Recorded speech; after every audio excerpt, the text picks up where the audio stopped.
नमस्कार, आप देख रहे हैं एसपीएन 9 न्यूज। एसपीएन 9 न्यूज में आपका स्वागत है और मैं हूं आपके साथ नेहा परिहर।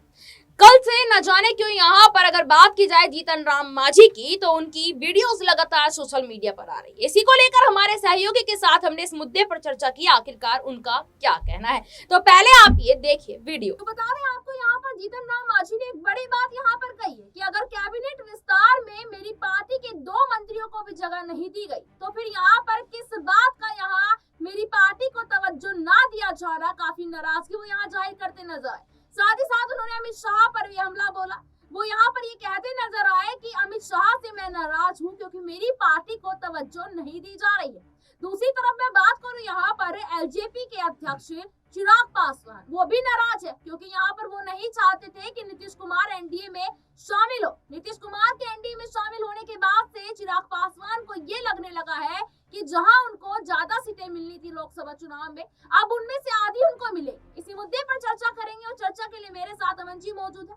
अमन जी, कैसे देख रहे हैं? जीतन राम मांझी ने यहाँ पर काफी चीजें कही है। अपनी पार्टी में से कैबिनेट विस्तार में जगह मिलने की बात यहाँ कही है कि अगर उनकी पार्टी में से 2 मंत्रियों को भी नहीं लिया गया तो फिर क्या ही फायदा यहाँ पर इस गठबंधन का। जाहिर बात है। और देखिए, मांझी से आपको याद होगा राहुल गांधी ने संपर्क किया था कि भाई आप हमारे खेमे में आ जाइए, हम आपको मुख्यमंत्री बना देंगे। इस तरह की बातें वो करते हुए नजर आए थे और उस समय खूब सुर्खियों में भी उनकी बात रही थी। तो ये माना गया था कि उनके बेटे को यानी संतोष जो सुमन है, उनको आई थिंक उप मुख्यमंत्री बनाने की बात कही गई थी। लेकिन जैसे ही ये सरकार बनती है उसके बाद उनके बेटे को मंत्री तो बनाया जाता है लेकिन उप मुख्यमंत्री नहीं बनाया जाता। तो यहीं से कहीं ना कहीं बिगाड़ जो है पैदा होता हुआ दिखाई पड़ रहा है, क्योंकि 4 विधायक हैं मांझी की पार्टी के, यानी हिंदुस्तान अवाम मोर्चा उनकी पार्टी है। और यहाँ पर जो वो बात कह रहे हैं कि मुझे तवज्जो नहीं दी जा रही। अगर आप देखें नेहा जी कि आने वाले दिनों में लोकसभा चुनाव है और ऐसे में 40 जो लोकसभा सीट है, तो उसमें से कम 2 या 3 पर जरूर जो हिंदुस्तान अवाम मोर्चा है वो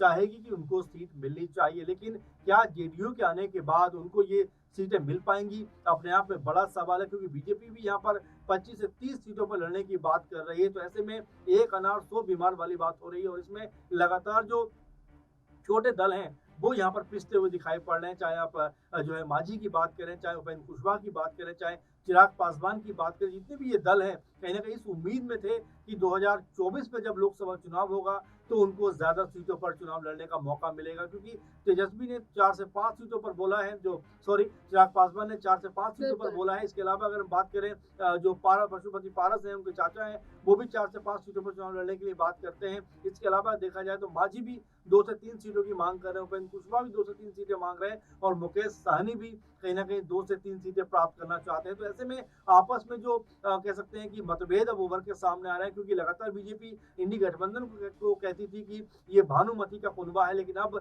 बीजेपी बिहार में कहीं ना कहीं अपने ही कह सकते हैं इस भानुमति के कुनबे में फंसती हुई दिखाई पड़ रही है। क्योंकि किसको मनाए किसको ना मनाए ये उसके लिए खासा परेशानी का सबब है, क्योंकि सभी लोग लोकसभा में अधिक से अधिक सीटें चाहते हैं। आपने देखा कि चिराग पासवान ने कहा कि अगर मेरे मुताबिक चीजें नहीं हुई तो कम से कम 20 से 25 सीटों पर वो बिहार के अंदर चुनाव लड़ते हुए नजर आएंगे। तो यहाँ पर जो बीजेपी है, मुझे लगता है नेहा जी पूरी तरह से फंसती हुई दिखाई पड़ रही है। बिल्कुल, यहाँ पर देखा जाए तो जब से नीतीश कुमार ने यहाँ पर कह सकते हैं कि शपथ तो ग्रहण कर लिया, लेकिन सीट शेयरिंग को लेकर अभी भी मसला गड़बड़ा रहा है। बेशक नीतीश कुमार यहाँ पर देखा जाए तो मुख्यमंत्री बनकर जहाँ एक वक्त पर जब वो एनडीए के साथ रही थी, अपने फैसलों को खुद लेते थे और खुद ही कामकाज यहाँ करते थे। लेकिन किसी और पार्टी के साथ अगर आप मिल जाते हैं तो अब वो फैसले यहाँ पर बीजेपी द्वारा लिए जाएंगे, जाहिर सी बात है। बता दें आपको कि यहाँ पर जब से नीतीश कुमार ने यहाँ पर मुख्यमंत्री की शपथ ग्रहण की है, एक तरफ यहाँ देखा जाए तो जीतन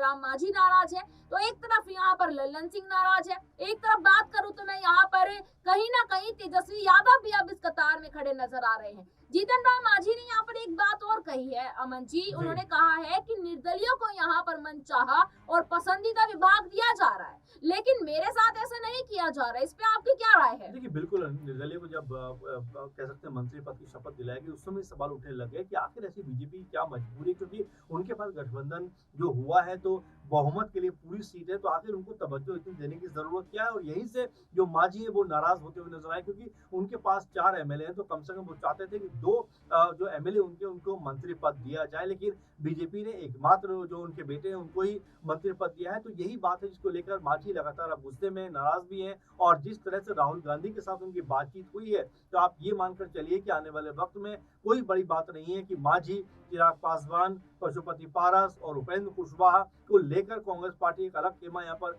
बनाती हुई नजर आया और इसमें जेडीयू और बीजेपी को भारी नुकसान यहाँ पर हो सकता है। आपने एक नाम और लिया, ललन सिंह का, जो खुद जेडीयू के अंदर है, अध्यक्ष थे, लेकिन उनको जिस तरह से जो नीतीश कुमार है उन्होंने किनारे कर दिया है तो वो भी कहीं ना कहीं नाराज हैं और हो सकता है कि फ्लोर टेस्ट के आसपास वो भी एक बड़ा कदम उठाते हुए दिखाई पड़ जाएं, क्योंकि उनकी भी पीएम मोदी से मुलाकात हुई है और उसके क्या मायने हैं, क्या पीएम मोदी से मुलाकात के बाद क्या कुछ और बड़ा कदम उठाते हुए नजर आएंगे। तो ये कई सारे ऐसे फैसले मामले हैं जो लगातार कहीं ना कहीं ये बता रहे हैं कि बिहार के अंदर जो स्थिति है वो विकट से विकट होती जा रही है बीजेपी के लिए, कि किस तरह से वो चीजों को मैनेज करे, किस तरह से वो जो तमाम उनके साथ दल है उनको साथ लेकर चले, क्योंकि यहाँ पर सिर्फ बात सीट बंटवारे की नहीं है बल्कि मंत्री पद की भी बात है, क्योंकि मंत्रालयों की भी बात है कि किसको क्या मंत्रालय दिया जा रहा है उसकी भी बात है। तो फिलहाल बीजेपी ने सरकार तो बना ली लेकिन इसको चलाना उनके लिए बहुत ज्यादा मुश्किलों का सबब बन सकता है।